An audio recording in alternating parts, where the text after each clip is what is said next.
মানুষ অনেক সময় বলে, কোনো প্রমাণ আছে যে মোহাম্মদ সাল্লাল্লাহু আলাইহি ওয়াসাল্লাম সত্য নবী? কিন্তু কোরআন আমাদের সামনে তুলে ধরে চাঁদ দ্বিখণ্ডিত হওয়ার মুজেজা, মেয়ারাজের অলৌকিক ঘটনা, আকাশ জমিনের নিদর্শন, পূর্বের জাতিগুলোর ধ্বংস, সবই এক সত্যের দিকে ইঙ্গিত করে। রাসূল সাল্লাল্লাহু আলাইহি ওয়াসাল্লাম পথভ্রষ্ট নন, তিনি আল্লাহর প্রেরিত সত্য নবী। তবুও ইতিহাস সাক্ষী, প্রতিটি যুগে মানুষ নবীদেরকে বলেছে উন্মাদ, জাদুকর, কবি, কিন্তু সত্য কখনো লুকিয়ে থাকে না। রামাদান ২৪, সূরা জারিয়াত ৩১ এবং হাদিদ ২৯, আল্লাহ রাসূলের মুজেজা ও তার নবুয়াতের সত্যতা। ৫১, সূরা জারিয়াত, আয়াত ৩১ থেকে ৬০ কওমে লূত, ফিরআউন, আদ, সামুদ এবং কওমে নূহের অবাধ্যতা, বর্তমানের কাফিরদের সাথে তাদের সাদৃশ্য ও পরিণাম বর্ণিত হয়েছে। আসমান জমিন এবং জোড়ায় জোড়ায় বস্তু সৃষ্টিকারী এক আল্লাহর ইবাদত করতে এবং তার সাথে শরিক না করতে হুকুম করা হয়। পূর্বের এবং বর্তমানের কাফিররা নিজ নিজ যুগের নবীদের উন্মাদ, জাদুকর ইত্যাদি অপবাদ দেয়। এদের সকলেরই শাস্তির পালা এসেছে বা আসবে। জিন এবং মানুষকে একমাত্র আল্লাহর ইবাদতের জন্য সৃষ্টি করা হয়েছে। আল্লাহ আমাদের কাছে রিজিক চান না, তিনিই নিজেই রিজিক দাতা। ৫২, সূরা তুর। সূরা তুরে বিভিন্ন বস্তুর কাসম করে আসন্ন অবশ্যম্ভাবী আযাবের কথা নিশ্চিত করা হয়েছে। কাফিরদের শাস্তির কথা বলা হয়েছে। জান্নাতে মুত্তাকি এবং তাদের অনুগামী সন্তান সন্ততির মধুর পুনর্মিলন, বাসস্থান, পানাহার, বসার জায়গা, সঙ্গী ও খুনসুটির বর্ণনা দেওয়া হয়। পৃথিবীর ভয়ের জীবন থেকে এই নিরাপদ জীবনে আনায় তারা আল্লাহর শুকরাগুজার হবে। কাফিররা রাসূল সাল্লাল্লাহু আলাইহি ওয়াসাল্লামকে কবি বলে যে অপবাদ দিত, সে ব্যাপারে তাদের বুদ্ধিমত্তার কাছেই প্রশ্ন রাখা হয়েছে। কারণ স্বভাষী হিসেবে তারা স্পষ্টতই বুঝতে পারছিলেন কবিদের স্বরচিত কথাবার্তা এরকম হয় না। কাফিরদের নানাবিধ অক্ষমতার কথা এক এক করে উল্লেখ করার পাশাপাশি আল্লাহর বড়ত্বকে স্পষ্ট করা হয়। ফেরেশতারা আল্লাহর কন্যা আর তাদের নিজেদের পছন্দ পুত্র সন্তান, এরকম হাস্যকর আকিদাকে তিরস্কার করা হয়। মুজেজা দেখার আবদার করলেও এরা যে সেগুলোকে প্রাকৃতিক কোনো ব্যাখ্যা দিয়ে এড়িয়ে যাবে তা উল্লেখ করা হয়। আসন্ন আযাবের অপেক্ষায় তাদেরকে ছেড়ে দিতে বলা হয়। ইবাদত ও তাসবিহ পাঠ করে আত্মিক শক্তি লাভ করার নিয়ম জানানো হয়, যাতে এসব যন্ত্রণা মোকাবেলা সহজ হয়। ৫৩, সূরা নাজম। সূরা নাজমে নক্ষত্রের যা দেখে মানুষ পথ চেনে কাসাম করে বলা হয়েছে রাসূল সাল্লাল্লাহু আলাইহি ওয়াসাল্লাম পথভ্রষ্ট নন। জিবরিল আলাইহিস সালাম তার নিকট ওয়াহী নিয়ে আসার দৃশ্য বর্ণিত হয়।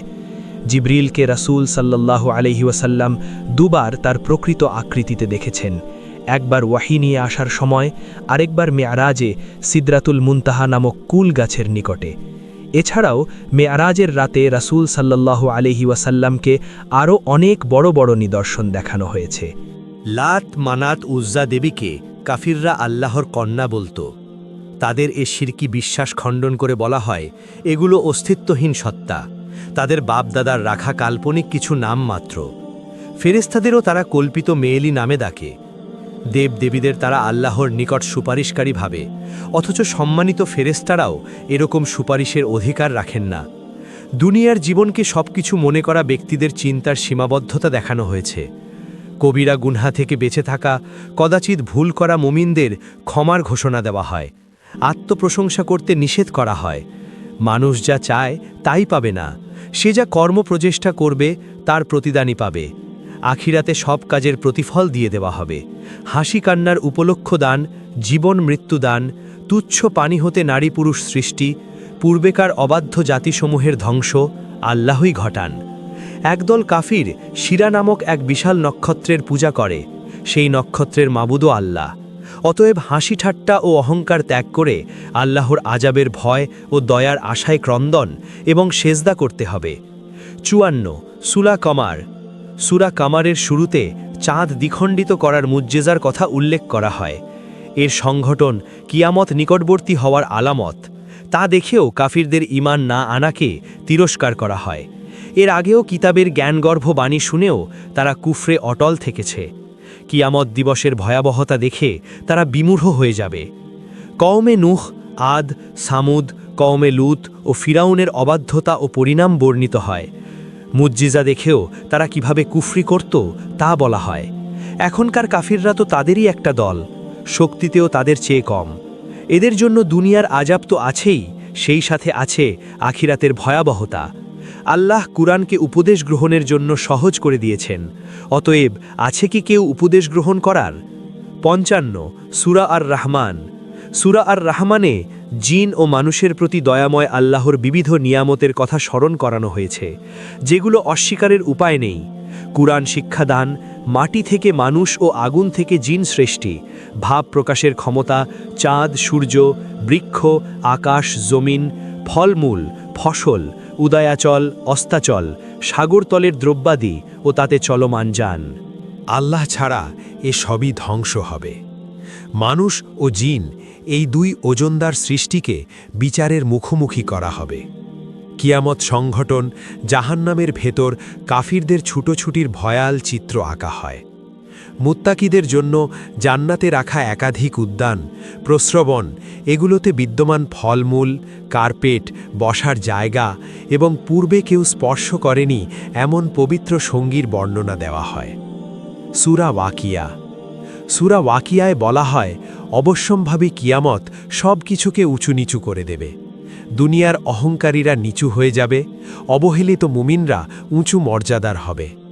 বিচারের পর সকলে ৩ দলে ভাগ হবে: ডান হাতের দল, বাম হাতের দল ও অগ্রগামী দল। অগ্রগামীরা তাকওয়ার উঁচু পর্যায়ের লোক। তাদের অধিকাংশ হবেন পূর্ববর্তীদের মধ্য থেকে, অল্প সংখ্যক পরবর্তীদের থেকে। তাদের পাওনা জান্নাতের বাগান, প্রস্রবণ, ফলমূল, কার্পেট, বসার জায়গা, হুর ইত্যাদির বর্ণনা দেওয়া হয়। ডান হাতে আমলনামা পাওয়া ব্যক্তিরাও নেককার। তাদের অনেকে পূর্ববর্তীদের মধ্য হতে, অনেকে পরবর্তীদের মধ্য হতে। তাদের জান্নাতেরও বর্ণনা দেয়া হয়। নবযৌবনশীলা কুমারী প্রেমময়ী নারীদের কথা বলা হয়, যা দ্বারা দুনিয়ার নেককার নারীও বোঝানো হতে পারে, হুরও বোঝানো হতে পারে। বাম হাতে আমলনামা প্রাপ্তরা হল কাফিররা। তাদের প্রাপ্য জাহান্নামী কাঁটাদার গাছ ও তপ্ত পানির বর্ণনা দেওয়া হয়। মানুষের জন্ম, মৃত্যু, ফসল উদ্গমন, বাড়িপাত সবই আল্লাহর হুকুমের অধীন। তিনি দ্বিতীয়বার সৃষ্টি করে আখিরাত কায়েম করতে পারবেন না, এটা কেমন করে কেউ বিশ্বাস করতে পারে? জ্যোতিষীরা খবরাদি পায় নাপাক জিন শয়তানদের কাছ থেকে, অথচ কুরআন নিয়ে আসেন পবিত্র ফেরেশতাগণ। এতে বর্ণিত আখিরাত সত্য। সেদিন ডান দল, বাম দল, অগ্রগামী দল সবাই নিজ নিজ প্রতিদান পাবে। ৫৭ সূরা হাদিদ। সূরা হাদিদ নাজিল হয় মক্কা বিজয় করে রাষ্ট্র ক্ষমতা অধিকার করে মুসলিমদের শক্তিশালী অবস্থা চলে আসার পর। মুসলিমদেরকে দুনিয়া বিমুখ করতে আল্লাহ প্রদত্ত সম্পদ থেকে দান সদকা করার হুকুম করা হয়। এগুলো তো আল্লাহরই দেওয়া সম্পদ, তাই দান করতে কার্পণ্য করা অনুচিত। দান সদকা হল আল্লাহকে প্রদত্ত উত্তম ঋণ, যার যথাযথ প্রতিদান তিনি দিবেন। কিয়ামতের দিন মুমিন নারী পুরুষদের নূর দেওয়া হবে, যা দিয়ে তারা পথ চলবে। মুনাফিকরা সেই আলো দিয়ে পথ চলতে চাইবে, কিন্তু তাদের মাঝে অন্তরাল সৃষ্টি করে মুমিনদের রহমতে রাখা হবে আর মুনাফিকদের আযাব দেয়া হবে। মুমিনদেরকে দুনিয়ার প্রতি অনাসক্ত থাকতে বলা হয়। দুনিয়ার ভোগবিলাস তো সবুজ থেকে হলুদ হয়ে ধ্বংস হয়ে যাওয়া ফসলের মতো, যার জৌলুস অস্থায়ী।